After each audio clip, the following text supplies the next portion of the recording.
Welcome to Noma Nights. Brindlewood was a town where even the wind sounded tired. Every night people fell asleep earlier than they planned, as if the town itself was whispering lullabies. Ethan Cole worked in a tiny clock shop filled with hundreds of ticking clocks. His job was simple: fix broken timepieces. But lately, the clocks had started ticking backwards. Mr. Alden, the old master, leaned on his cane and said, "Some clocks don't just tell time, they steal it." Ethan laughed nervously, thinking it was just an old man's joke. People began entering the shop feeling unusually sleepy. Noah Reed, the delivery boy, once fell asleep standing up while waiting for a package. Lily Hart visited the shop and noticed something strange. Every clock stopped for exactly 3 seconds at midnight. She wrote it down in her notebook before yawning uncontrollably. A man named Oliver Gray entered the shop, wearing a coat that smelled like rain. "You should stop fixing time," he said quietly, "before it fixes you." Even Milo the cat, who always slept everywhere, now refused to sleep in certain corners of the shop, as if something there disturbed him. Dr. Vivian Stone examined the townspeople and said, "This isn't normal sleepiness, it's synchronized fatigue. Something is affecting their internal clocks." While repairing an old clock, Ethan found a hidden golden gear that wasn't part of any known mechanism. The moment he touched it, he felt extremely drowsy. That night, every clock in Brindlewood stopped at the exact same moment. The entire town fell into a deep, unnatural sleep, except Ethan, who heard a whisper. "Time is dreaming now." Ethan Cole woke up on the workshop floor. Outside, the town of Brindlewood was frozen in silence. No birds, no footsteps, only clocks. Still ticking, but out of rhythm. In the center of the shop, one old clock kept moving normally. Mr. Alden's voice echoed in Ethan's memory. "Some clocks steal time." Ethan realized this must be the source. Ethan found a note left by Lily Hart before she fell asleep. "The golden gear is not a part, it is a key, and keys open more than doors."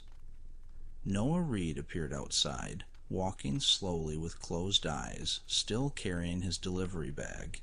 He was asleep, but moving as if following instructions from a dream. Oliver Gray suddenly reappeared in the shop like he had never left. "You touched the gear," he said. "Now you're inside the clock's dream layer. Don't trust what stays still." For a brief moment, the entire town exhaled at once.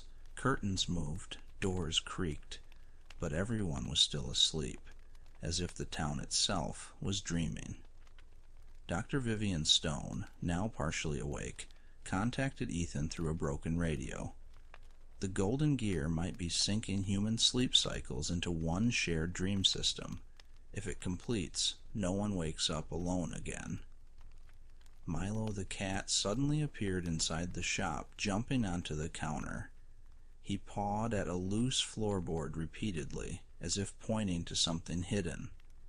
Ethan lifted the floorboard and discovered a staircase leading down.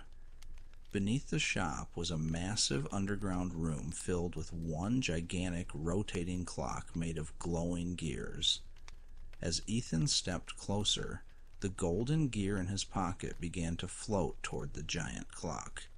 A deep voice echoed, "Insert the missing piece, and the dream becomes permanent." Ethan hesitated, and the clocks above him began to tick backwards faster. After the underground clock reacted, Ethan Cole felt the ground shift. The giant mechanism didn't stop. It fractured into multiple time echoes, like overlapping realities. A sudden pull of gravity from the golden gear vacuum drags Ethan into one of the fractured time layers. He lands in a version of Brindlewood where everything is half asleep, half awake. Ethan meets Lily Hart, but she doesn't recognize him. In this layer, she is a librarian of forgotten minutes, collecting lost seconds in glass jars.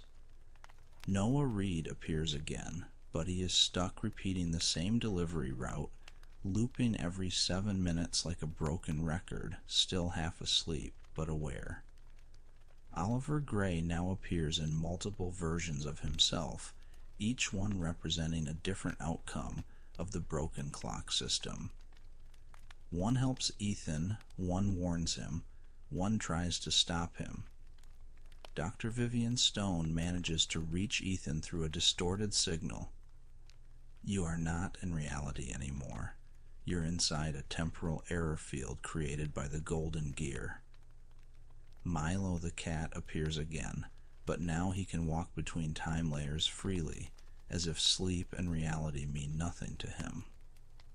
Milo leads Ethan to a glowing fragment of the clock system called the core tick, which controls stability between dream and reality. Oliver explains, the golden gear was never meant to fix time. It was meant to test if humans could survive shared dreaming. The core tick begins to crack. If it breaks completely, all versions of Brindlewood will merge into one unstable, endless dream. The time layers begin collapsing into each other. Streets overlap, buildings double. People exist in multiple emotional states at once, sleeping, awake, and dreaming simultaneously. In one sudden shift, Lily Hart regains memory of Ethan. She tells him, "You were always trying to fix time, but time is not broken. It is overloaded." Noah Reed finally wakes up fully inside the loop, but realizes he has lived the same 7 minutes thousands of times. He panics and starts breaking clocks everywhere. Dr. Vivian Stone physically enters the underground mechanism through a controlled portal, risking becoming part of the dream structure herself. Only one Oliver remains stable. He admits, "If the system is not stabilized, I will disappear entirely. I am a side effect of correction." Milo the cat begins slowing down, as if absorbing instability from the environment. Every step he takes stabilizes small parts of the collapsing world. The core tick emits a voice. "I was created to test balance between rest and consciousness. You have overloaded both." Ethan understands. The problem isn't the gear, it's forcing a single shared sleep for an entire town. Lily suggests splitting the system into individual sleep cycles again, instead of one collective dream. To restore balance, someone must manually separate the unified dream network, but the person doing it will lose their connection to time completely. Ethan Cole chooses to enter the core tick directly to manually separate the dream network, even knowing he may be lost in time forever. Dr. Stone, Lily, Noah, and Oliver send final messages to Ethan as reality begins fading around him. Even Milo watches silently, unusually still. Ethan enters a space with no clocks, no sound, only floating moments like bubbles. Each bubble contains a sleeping person's dream. Ethan begins carefully separating the connected dream bubbles, restoring individual sleep cycles instead of a shared system. The core tick resists, trying to keep all dreams unified. It shows Ethan visions of perfect, endless rest to tempt him. Milo appears inside the core, somehow still connected. He helps stabilize Ethan's sense of self by grounding him to small, simple memories. Ethan completes the separation. The unified dream network shatters into millions of independent time streams. Brindlewood wakes fully, this time naturally. People sleep normally again, dream individually and wake without shared exhaustion. Ethan does not return immediately. He exists only as a faint time echo, no longer fully bound to normal reality. Back in the shop, Mr. Alden installs a new clock that behaves normally. One day it briefly stops at midnight, then resumes. And somewhere, very faintly, Ethan's voice is heard. Time isn't meant to be shared. It's meant to be lived. Even something that looks like perfect harmony can break life's natural balance. Rest, dreams, and time are most healthy when they belong to each person individually.